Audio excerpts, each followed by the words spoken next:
in a continuation of choosing a book to read, a new book to read every month as part of my New Year's resolution, I thought that I would share a little bit about the book that I decided to read this month, which is Of Men and Mary, How Six Men Won the Greatest Battle of Their Lives by Christine Watkins. And I chose this book because I had this book on my books that I want to read list for a couple of years, probably a few years, and I never got around to reading it. And I've been struggling the last few years in my faith and thought that maybe this would be good for me to read. It is also May, which is the month of Mary. So in my faith, and so I chose this one. Overall, I thought that this was a pretty short book. It was only 6 chapters long. I liked that all of the men came from different backgrounds and had different life stories and experiences that they went through.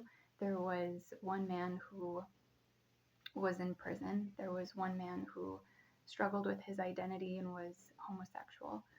And there were men who went on to become priests. And I think that one of the things that I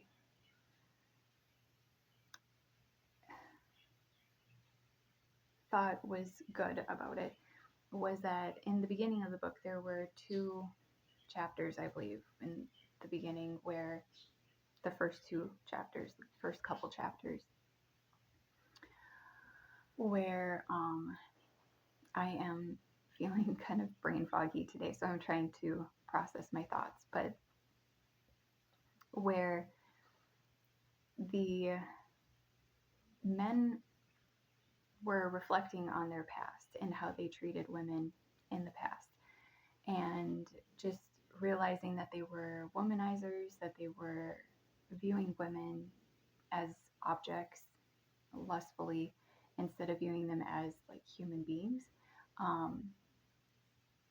And they were given some sort of a grace to be able to see and understand and feel the ripple effects that had on these women's lives, not just in that moment, but continuing on throughout their lives and all the ways that it affected them.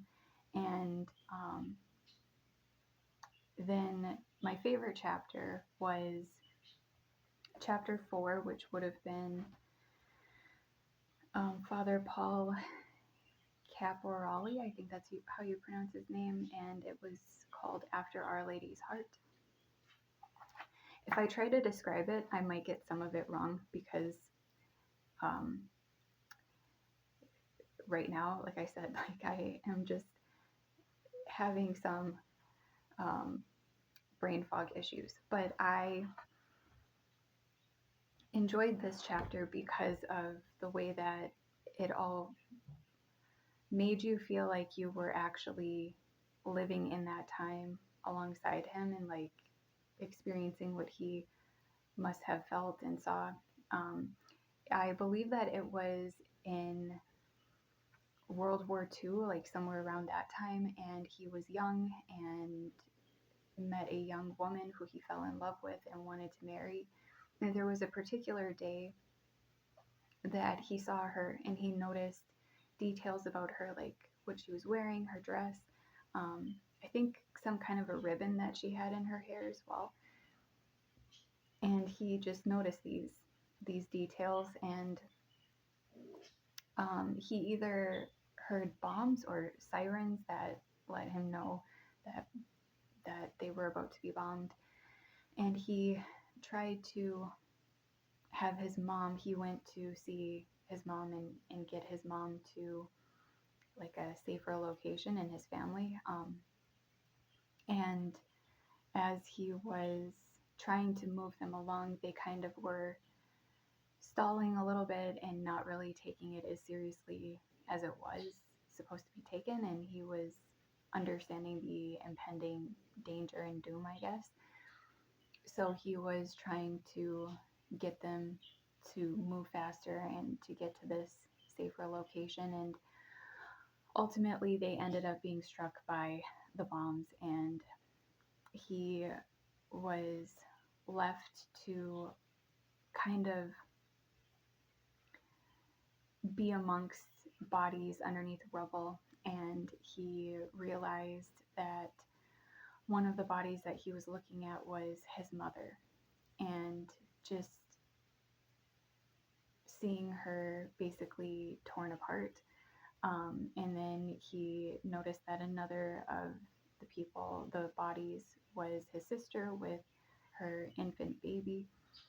And then off in the distance, as he walked a little further, he caught sight of the dress and the ribbon from the young woman that he was hoping to marry and spend the rest of his life with, and realized that she too was gone. And in that moment, felt like he had lost all of the, I think, important women in his life, and cried out to Mary, asking her to be a mother to him in that moment and throughout the rest of life. And I believe that this was the chapter where he was reflecting on how God had said, or he had felt that God had said to him, that if God takes away something from you that you loved or that was really special or important to you, he has a plan to give you more or better than that. And at the end of the chapter, somehow he came to this spiritual fulfillment in place in his journey through life and with Mary, and feeling like his mother and his sister and his the woman that he was in love with were kind of guiding him as well throughout, his journey and everything, and realizing that to him that felt like that was better than what he had, and just looking at it through that kind of perspective. So I just really enjoyed um,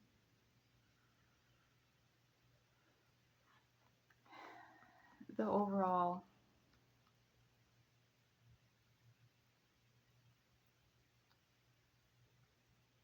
chapter. The next chapter was, I don't know if it was the next chapter or the last chapter. The last chapter I also enjoyed, which was about a man who was, I think he was struggling in his faith. And then something happened where he had some sort of a realization and returning to his faith, or a deepening of his faith. And his wife was more in a skeptical place and kind of viewed him as being crazy or acting crazy. And instead of, getting upset with her or angry with her, he was very patient and kind and loving, and just continued to try to live out his faith to the best of his ability, and hoped that in doing that it would help her to soften her heart and surrender to what he had come to know. And his hope was that his whole family would come to the faith and the realization that he had come to know. And ultimately, in the end, they all did. It was just really beautiful to see his patience and to see his love and his gentleness with his wife and with his family. And I enjoyed reading that chapter as well. So overall, I thought that it was a pretty decent book. I thought that there was a lot of just diversity, I guess, in it. And a lot of it centered around Medjugorje, which is where a lot of these men ended up traveling to or going to, and a lot of them ended up having conversions, I think, by visiting Medjugorje. So that is overall what the book was about, and um,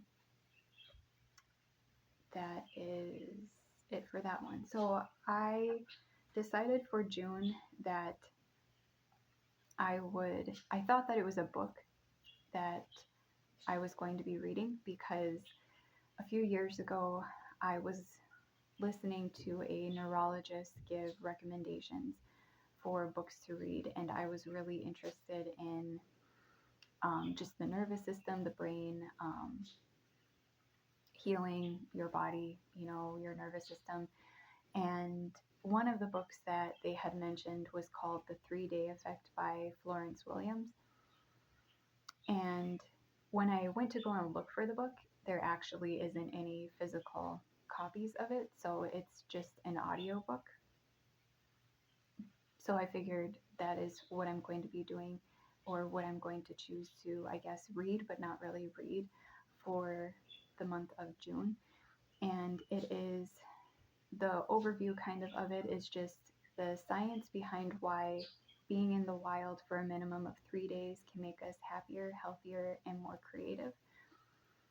And I thought that I would see what this is all about because I am somebody that is really interested in that whole aspect of healing and being connected to nature. And I'm somebody that has experienced a lot of healing in that kind of a way. Some of, I think, my greatest healing has come from actually being outside. And I'm one of those people that thinks and believes when you take your shoes off and you put your feet like in the grass, in the ground, in the dirt, you are in a sense like energized from the earth and become more balanced overall because of it. And I notice for myself that that actually is very true. And when I'm not able to be outside and to do that, it does, I do notice the difference overall in my health and in my well-being. And I just feel like just listening to this will make me feel better, I guess, just by listening to it, because it is something that I'm passionate about. It's something that I um, am very interested in. So I thought that I would check that out and then give a review on it when I'm done with it, and just what it's about and what I think of it. Um, and that is it for this one.